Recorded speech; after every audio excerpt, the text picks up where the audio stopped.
po, magandang araw mga ma'am sir. Yeah. Dito tayo sa Rosales, Pangasinan.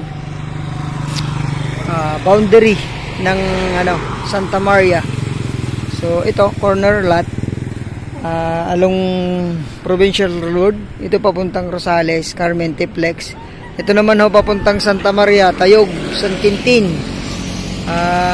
Papuntang Mingan, pwede din dyan. So andyan yung ating register of deeds. Yan, andyan naman. So ito namang papunta ng Rosales, nandyan yung government center, siguro 5 minutes or wala pa. Nandyan na yung PRC, LTO, Phase A na tapos yan na po lahat. Yung ating malapit siya. So itong property 2,403 corner lot. Umpisa dun sa ating sasakyan. Paikot doon sa bahay na yan. Ganyan. Corner lot ayun. May dumaan po na sasakyan. Itong frontage niya nasa 70 plus yung kanyang frontage. Tapos dun naman ganun din. Mga 70 plus din yung kanya pong corner lot. Ito malinis. Green title na siya. Electronics na po siya. Tapos malapit po sa Tiplex to mga ma'am sir. Siguro Tiplex mga 10 minutes. Dito ka na po sa property. From SM ganun din 10 minutes. Manila 2 hours. Mga 10 minutes lang siguro. 2 hours and 10 minutes nandito ka na. So itong property na to napakalinis. Updated tax. Pangalan ng seller natin. Ito lang, mayroon lang siyang tatabunan. Mas mataas yung property, ay yung kalsada sa property. Ayun.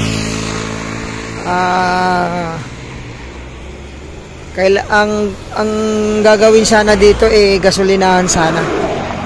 Pero hindi natuloy kasi bibenta na nga. Tignan natin sa isang side. Barangay Road.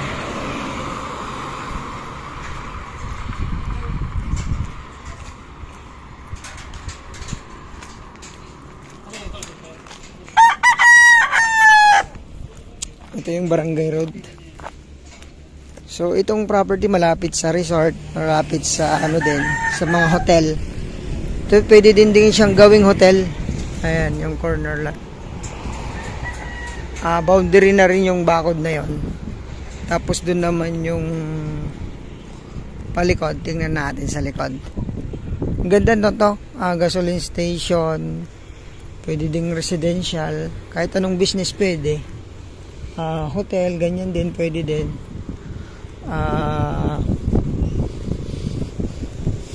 Kahit ano po, pwede.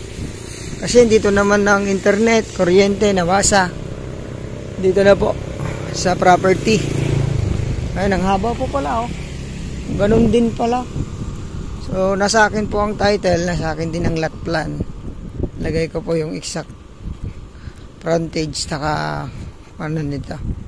So, ang layo hanggang dun po 60, 70 ganun din. Ito na yung boundary natin.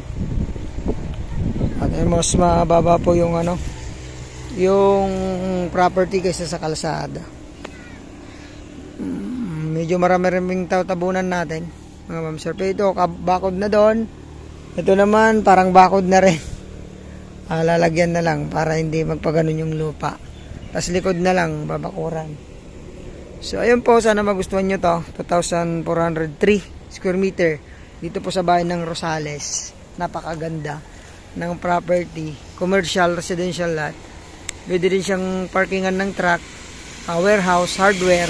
Pwedeng pwede sa lugar na to mga ma'am sir. Kasi national, provincial road yan. So ayun, napakalapit pa ng Tiplex nito. Ayun, maraming salamat po. Ang asking price ni seller dito 3,500 per square meter mga ma'am sir. So try natin tumawad, makasakaling makatawad pa tayo. Ayun, maraming salamat ulit. Paliparan po natin ng drone. Thank you, God bless.